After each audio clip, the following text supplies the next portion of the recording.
Hi folks, Steve the Hurricane here, and for today's topic of A Drink with the Hurricane, we're going to talk about power partners. Cheers.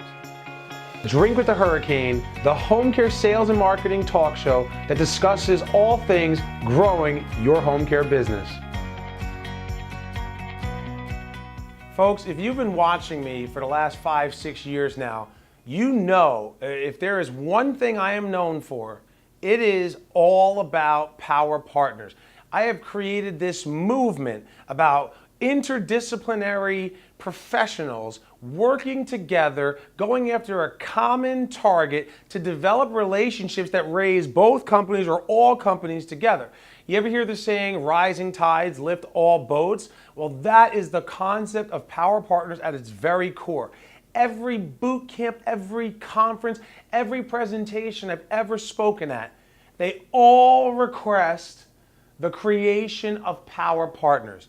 Now, this is one of, I think, 16 or 17 slides of a 90-minute presentation to kick off and open the Referral Masters Bootcamp in February.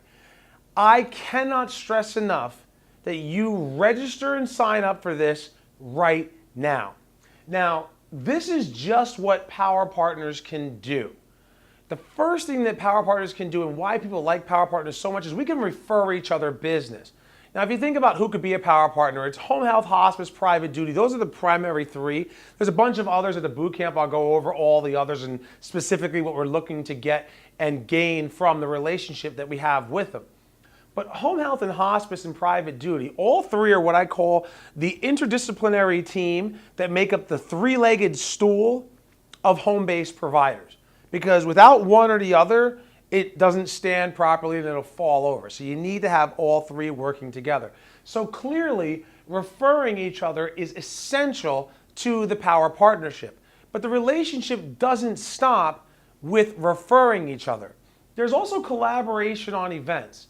Every single healthcare entity, or at least the successful ones, they do events on a regular, consistent basis. Now, if you're doing an event by yourself, an event could be $500, $1,000, $2,000, $5,000, depending on how big you want to go with the event. That can be very expensive. Plus, you have to do it all by yourself. When you collaborate on an event, you're bringing your power partners together and you're sharing in the responsibility of promoting it, paying for it, and making it a successful event and outcome for all parties involved. So collaborating on events is super important. Besides the collaboration is also promoting each other's events. Every single account that I go into, I need to have a reason to show up. Now, granted, I'm there to ask for referrals, no doubt, but I have to be able to get past the gatekeeper. I have to have a purpose for my visit. Nothing is easier than to say, hey, I have an invitation to this event coming up in a few weeks. I would like to give it to the social worker, the discharge planner, the marketing rep, etc. So when I have a power partner who has an event and I may not be collaborating on it, I'm still going to take a bunch of those invitations and give them out because it gives me a reason to show up in other places and I'm helping my power partner increase the attendance. I plan on going to the event anyway and I'm going to share in those contacts. So it's a win for everybody. Split advertising costs.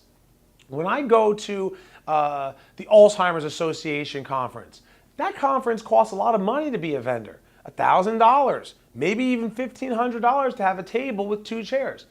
Ask the people at the event, hey, if I'm a sponsor, can I share the cost with one of my power partners and we share the table together?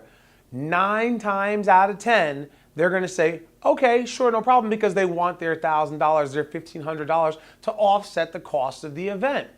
So if they don't mind it, split the cost. If it's $1,000, now it's $500 for you and $500 for them, and you share in the connections and the contacts together. That's just one example of several of sharing advertising costs. And then finally is the co-marketing together. And this is where I talk about the multiplier effect and duplication of marketing efforts and sharing connections and contacts and all of this stuff I'm going to get into in great detail at the boot camp so you have everything you need to go and execute it in your territory. So if you haven't signed up for the boot camp already, I highly recommend you do so, because we only do the Referral Masters Bootcamp once a year, and that is February of 2018. If you miss it, you have to wait until February of 2019 before we do the Referral Masters Bootcamp again. So if 2017 wasn't the way you thought it was going to be, if it was okay but it wasn't the goals that you set, or if it was great but you want 2018 to be your best year yet, start it off on fire, get the training, get the know-how, register today, right now. Do it right now for the Hurricane Marketing Referral Masters Bootcamp, and I will see you in Irvine, California, where I'm going to give you everything you need to blow away the competition.